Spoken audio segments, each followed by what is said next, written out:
আমি একটু বাংলাদেশের কার্ড খেলা প্রসঙ্গে একটু মমতা ব্যানার্জি যে কথা বলতেছেন সেটা নিয়ে একটু জনাব অর্ক ভাদুরী আপনাদের সাকশন করতে চাই যে হ্যাঁ ঠিক আছে, পশ্চিমবঙ্গের রাজনীতিতে বাংলাদেশের কার্ড একটা ইম্পর্টেন্ট কার্ড। এটা শুভেন্দু অধিকারী সহ অন্য বিজেপি নেতারা যেরকম খেলেন, মমতা ব্যানার্জিও সেরকম খেলেন, পাশাপাশি আবার খুব মিষ্টি মিষ্টি কথাও বলেন দুই পক্ষই। এইবার যে মমতা ব্যানার্জি যে অবস্থাটা নিলেন সেইটাকে একটু আজব মনে হয় কিনা অবস্থানটা, সেটাকে একটু পপুলিস্ট, সেটাকে পলিটিক্যাল না, এই অবস্থানটাকে আপনি একটা বিশ্লেষক হিসেবে কি হয় দেখেন? কারণ মমতা ব্যানার্জির হঠাৎ করে কেন বলতে হলো, আমি বলবো অনেকটা এগেন্স্ট দ্য উইন্ড। মমতা ব্যানার্জির রাজনীতিও সেটা না। মমতা ব্যানার্জি হঠাৎ করে বললেন বাংলাদেশে নাকি শান্তিরক্ষী মিশন পাঠানো দরকার। ইন্টারেস্টিং, কংগ্রেসের শশী থারুর আবার বললেন যে মমতা ব্যানার্জি অত জানেনই না যে শান্তিরক্ষী মিশন আসলে কি করে। আপনার মন্তব্য একটু শুনতে চাই অর্ক ভাদুরী। খালেদ ভাই, আপনি ঠিক করুন যে রাষ্ট্রসংঘের বাহিনী পাঠানো নিয়ে আপনি কার মন্তব্যকে বেশি গ্রহণযোগ্য মনে করবেন, শশী একজনের না, থারুর না একজনের মাননীয় না, এই মুখ্যমন্ত্রী? দুজনের একজনেরও না। আচ্ছা, ফাইন, ওকে ওকে ওকে।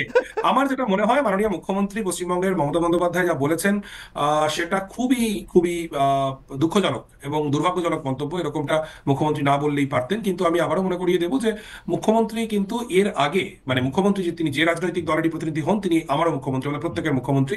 বাংলাদেশের মানুষের প্রতি যখন কেন্দ্র সরকার থেকে এক ধরনের ভীষণ ঘৃণা ভাষণ চলছিল, তখন কিন্তু মুখ্যমন্ত্রী মমতা বন্দ্যোপাধ্যায়, যেটাকে আপনি মিষ্টি মিষ্টি কথা বলছেন, আমি বলবো যে একটা সৌহার্দ্যমূলক বার্তা মুখ্যমন্ত্রী দিয়েছেন।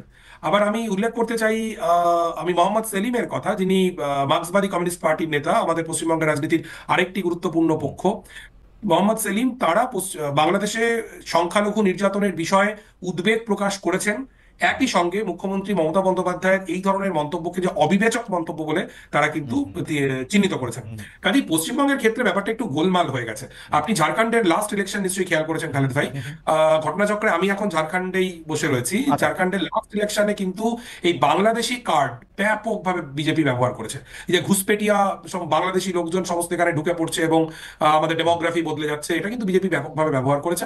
আমার মমতা বন্দ্যোপাধ্যায়ের মন্তব্য থেকে মনে হয়েছে যে পশ্চিমবঙ্গে 2026-এর নির্বাচনে যাতে বিজেপি এই বাংলাদেশি কার্ড ঠিকভাবে ব্যবহার করতে না পারে, সেই জায়গা থেকে তিনি এরকম মন্তব্য করেছেন। কিন্তু মন্তব্যটা অত্যন্ত দুর্ভাগ্যজনক এবং এটা না একেবারেই না, যোগ্য। অর্ক আমি এই কথাটা কেন বলতেছি, আমরা কিন্তু আওয়ামী লীগ সরকারের সময়, কারণ আমার মানে আমি যখন ডয়চে ভেলেতে ছিলাম পশ্চিমবঙ্গ তো আমাকে দেখতে মানে যেহেতু বাংলা সে দেখতে, তো আমি কিন্তু দেখতেছিলাম যে বিজেপি এরকম কথা বলতেছে যে সব মুসলমানদের বাইক করে দিব অলমোস্ট আর কি।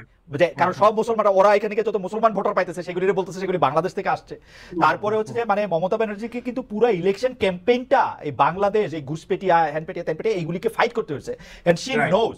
এবং উনি জানেন যে তিস্তার পানি চুক্তির ক্ষেত্রে তার অবস্থানের কারণে বাংলাদেশ এটা পায় নাই, মনমোহন সিং রেডি ছিল, পরবর্তী সময় সবকিছু রেডি ছিল, এটা হয় নাই।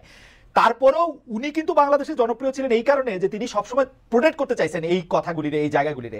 হঠাৎ করে তার এটা কি আপনি একটা অবস্থান পরিবর্তন দেখেন, একটা রাজনীতি দেখেন, একটা পপুলিস্ট জায়গা দেখেন, নাকি ভারতীয় জনগণ বা পশ্চিমবঙ্গের জনগণ এরকমই ভাবছে এইটার একটা ক্যাটার করার দেখেন? খালেদ ভাই, গত কয়েকদিনে বিশেষ করে বুয়েটে ভারতীয় পতাকা পারানোর যে ঘটনা পর থেকে পশ্চিমবঙ্গে কিন্তু একটা বড় অংশের মানুষের মধ্যে বাংলাদেশ বিদ্বেষ বাড়ছে।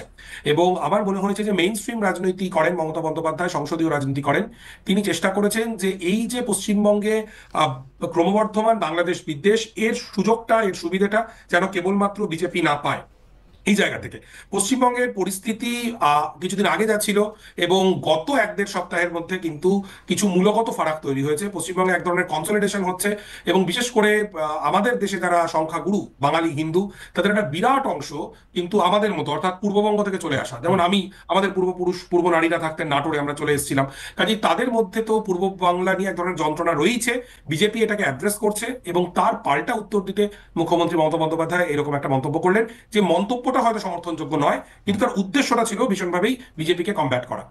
এই যে বিভিন্ন এলাকায় বাংলাদেশি বয়কট বা বাংলাদেশি পণ্য বয়কটের ঘোষণা দেখা যাচ্ছে ত্রিপুরা, পশ্চিমবঙ্গ সহ ভারতের বিভিন্ন এলাকায়, এইটার ক্ষেত্রে আপনি একটু যদি ছোট করে বলেন যে এটার ক্ষেত্রে সাধারণ মানুষের বা আপনি যাদের সাথে মেশেন তাদের মনোভাবটা আসলে কি, মানে আপনারা আপনি দেখেন যে ভারতীয় লোকজন খুশি যে হ্যাঁ বাংলাদেশের লোকজন যদি না আসে তাহলে সেটা ভালো?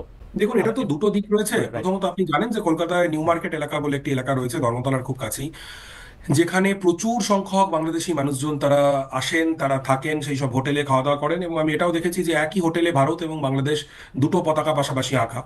এই অঞ্চলের যারা ব্যবসায়ী তাদের অনেকেই কিন্তু এই ধরনের বাংলাদেশিদেরকে ভিসা না দেওয়ার বা বাংলাদেশিদেরকে আসতে না দেওয়ার যে সমস্ত কথাবার্তা বলা হচ্ছে, তারা সেগুলির পক্ষে নয়।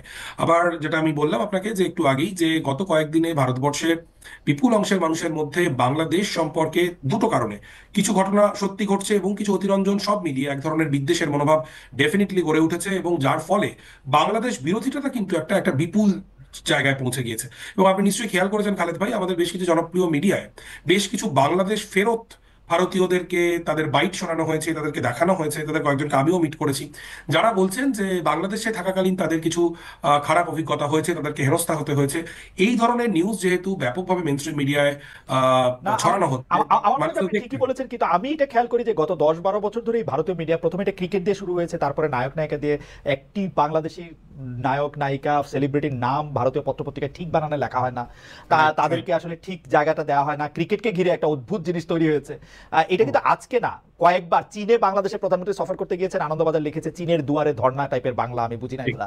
তো এগুলি কিন্তু আজকে না, এটা 5-7-10 বছরে তৈরি হয়েছে। কিন্তু আমার কাছে যেটি প্রশ্ন সেটি হলো যে, আমার যেটি প্রশ্ন সেটি হচ্ছে, আপনার কাছে যেটি প্রশ্ন সেটি হলো যে, মানে এই বিদ্বেষটার ব্যাপারটা কি এই সরকার, মানে হাসিনা সরকার চলে যাওয়ার পরে অনেক বেশি পরিমাণে বেড়েছে কিনা, মানে এটা কি গত গত 10 বছরে ভারতবর্ষে এবং পশ্চিমবঙ্গে, বিশেষ করে গত 8 বছরে, মানে 2016 সালের বিধানসভা নির্বাচনের পরে বা 2018 সালের পঞ্চায়েত নির্বাচনের পরে, যখন বাম এবং কংগ্রেসের শক্তি একেবারেই তলানিতে গিয়ে ঠেকলো, এবং ভারতীয় জনতা পার্টি যখন তৃণমূল কংগ্রেসের প্রধান বিরোধী হিসেবে তার উত্থান হলো, ডেফিনেটলি তার তো একটা প্রভাব পশ্চিমবঙ্গের সমাজে পড়েইছে। এবং ক্রিকেটকে কেন্দ্র করে আপনি বলছিলেন, সেটা তো বটেই, এবং সার্বিকভাবে মুসলমান বিদ্বেষ কিন্তু একটা ব্যাপক তীব্র চেহারা নিয়েছে, এটা পশ্চিমবঙ্গেও নিয়েছে, এটা খুব দুঃখজনকভাবে।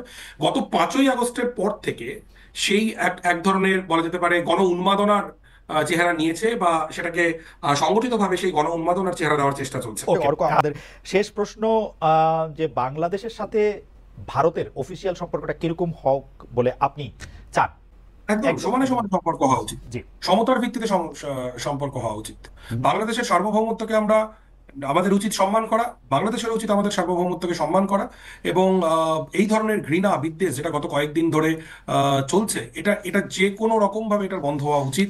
এবং আমি মনে করি যে দেখুন, মানে এখানে নিশ্চয়ই এক পক্ষের দায় বেশি, এক পক্ষের দায় কম, কিন্তু সমস্ত পক্ষই যদি খানিকটা আমরা একটু সিভিলাইজড মানুষের মতো আমরা ব্যবহার করি, আমার মনে হয় ডেফিনেটলি এই সম্পর্কের, ভারতের সঙ্গে বাংলাদেশ সম্পর্কের উন্নতি সম্ভব।